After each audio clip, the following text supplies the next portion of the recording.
Danny Miskell in Shelltown, and 2 months ago, this storm drain that you see here behind me overflowed with flood waters. It spilled out into this cul-de-sac and destroyed the homes here, including Ana Ramirez's home, which is right here. Now, 2 months ago, Ana was swimming from her home here across the cul-de-sac to help save her neighbors' lives from drowning. But 2 months later, she is still helping out her neighbors, but just in a different way. We were fighting for our lives. We didn't know if we were going to make it or not. Ana Ramirez can still remember every harrowing detail about the January 22nd flood.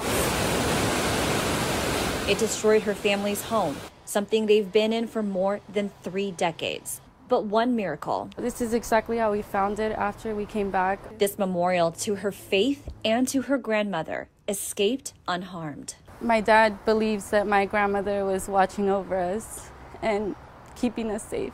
Now they're moving forward and rebuilding. Part of that process to get back what they lost is taking legal action against the city of San Diego. We want a law firm to represent us. We want the law firm that represents us to be fearless. Ana says they're filing a legal claim, something they have to do before they can file a lawsuit. The entire community has kind of come together in these areas.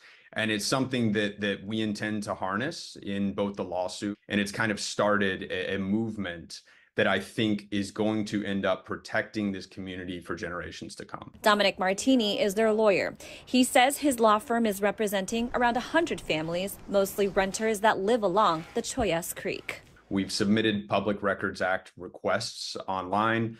We plan to review the maintenance logs, plan to review their stormwater infrastructure plans. Ana says she and her neighbors are constantly in touch, either in chat groups or attending meetings at their community center to talk about their next steps. It's been 2 months, but it's felt like it's been a year. But we can see the progress and there's still hope.